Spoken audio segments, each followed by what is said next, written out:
ఈరోజు ఆశించాను. కానీ ఈ 5 సంవత్సరాలు ఆగం ట్యాంక్ దగ్గర గారు ఒక వాగ్దానం ఇచ్చారు మనందరి కోరిక మీద.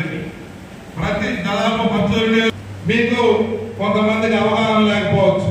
దీనివల్ల ఏం జరుగుతుందిలే అందించి వారందరినీ పైకి తీసుకోవాలని చెప్పి కోరుకుంటూ మీ అందరి ఖచ్చితంగా తయారు చేస్తారు. అలానే సుబ్బారెడ్డి గారిని కూడా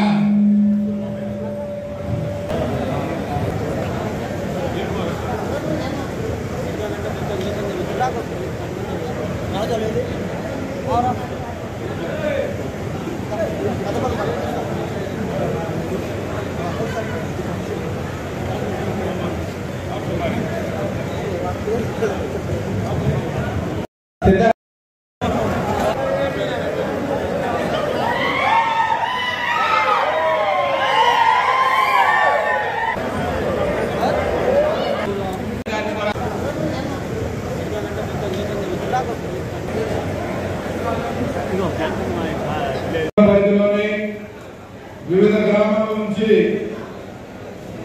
తెలుగుదేశం పార్టీ కుటుంబంలోకి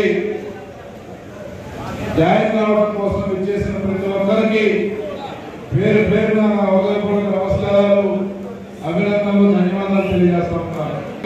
1000 మందికి పైగా కుటుంబాలు ఈరోజు తెలుగుదేశం పార్టీలో చేరినందుకు మనస్ఫూర్తిగా మీ అందరికీ అభినందనలు తెలియజేస్తాం. ఆ రోజు ఓటు చేస్తామని అడిగా.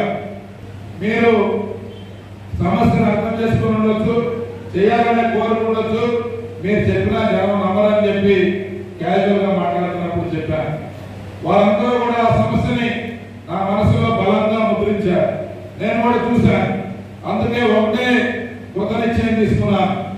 భగవంతుని దయ వల్ల, మీ అందరి ఆశీస్సు వల్ల ఆ రోజు ఎమ్మెల్యేగా నాకు అవకాశం వస్తే ఖచ్చితంగా ఈ ప్రాంత ప్రజల చిరకాల కోరికైన చెనగంజాం పెదగంజాం మధ్య వారధి నిర్మాణం చేస్తాను.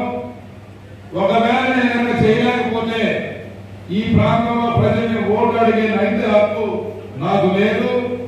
నేను ఆ బ్రిడ్జి నిర్మాణం చేసి మళ్ళా ఆ బ్రిడ్జి మీద నడిచొచ్చి 2 గ్రామాల ప్రజల్ని ఓటు అడుగుతాను తప్పితే లేకపోతే ఒక ఓటు కూడా నేను అడగనని చెప్పి ఆ రోజు ప్రజలందరి సమక్షంలో మాట ఇవ్వడం జరిగింది. అందిస్తారని చెప్పి ఆశిస్తూ, అందించాలని చెప్పి కోరుకుంటూ మీ అందరి ఆశీస్సులు కావాలని చెప్పి మీకు తెలియజేసుకుంటూ, ఏ నమ్మకం, ఏ విశ్వాసం పెట్టుకుని నా దగ్గరకు వచ్చారో మీ గుండెల్లో కొంత ప్రేమని, ఆప్యాయతని, స్థానాన్ని పొందడం కోసం ఆ నమ్మకాన్ని నిలబెట్టుకునేదానికి నా శక్తివంతం లేకుండా పనిచేసి నిలబెట్టుకుంటానని చెప్పి. మరిన్ని వీడియోస్ కోసం ఛానల్ ని సబ్స్క్రైబ్ చేయండి. లేటెస్ట్ అప్డేట్స్ కోసం వాట్సాప్ ఛానల్ ని ఫాలో చేయండి. అండ్ లింక్ డిస్క్రిప్షన్ లో ఉంది.